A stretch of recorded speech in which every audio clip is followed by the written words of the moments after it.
રાજ્યમાં સર્જાયેલા upper air cyclonic સર્ક્યુલેશનની અસર સૌથી વધારે ખેડૂતોને થઈ। ભારે પવન અને કમોસમી વરસાદને કારણે 25 લાખથી વધુનું નુકસાન વેઠવાનો વારો જગતના તાતને આવ્યો।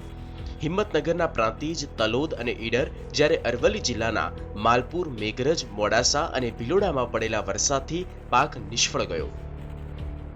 અમારે પપૈયાની વાડીમાં ભારે નુકસાન થયું છે। કાલે સાંજે 5 વાગ્યાના સમયે ભારે વાવાઝોડું આવ્યું। અમારે 10 વીઘાની વાડીમાં નહીં હોય તો લગભગ 80 થી 90% નુકસાન છે। નહીં હોય તો લગભગ 15 થી 16 લાખનું અમારું નુકસાન છે। લગભગ એવરેજ અમારે 5 થી 6 લાખ એવરેજ ખર્ચો છે 10 વીઘાની વાડીમાં।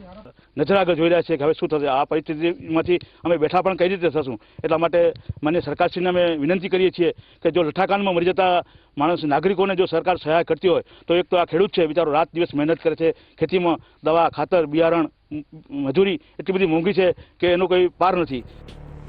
એક તરફ ખેડૂતોની માંગ છે કે તેમને થયેલા નુકસાનનું વળતર સરકાર આપે, બીજી તરફ નુકસાનનો અંદાજ મેળવવા માટે તાલુકા અને ગ્રામ્ય કક્ષાના પંચાયતી અધિકારીઓ અને કર્મચારીઓએ જગ્યાની મુલાકાત લીધી।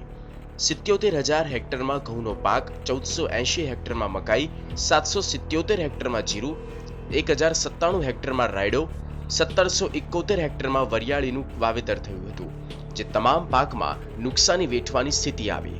હાલ તો ખેતીવાડી અધિકારીએ સર્વે કરાવવાની હૈયાધારણા આપી છે।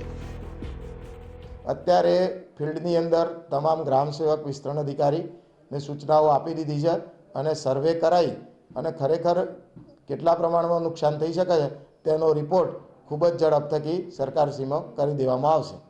TV9 ગુજરાતીની YouTube ચેનલને સબસ્ક્રાઇબ કરો અને બેલ બટન જરૂરથી દબાવો જેથી દરેક વિડીયોના નોટિફિકેશન તમને મળતા રહે। આમ આવનારા સમયમાં ખેડૂતોની મુશ્કેલી વધી શકે છે।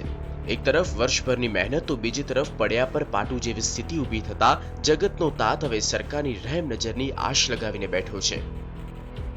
અવનીશ ગોસ્વામી, TV9 સાબરકાંઠા।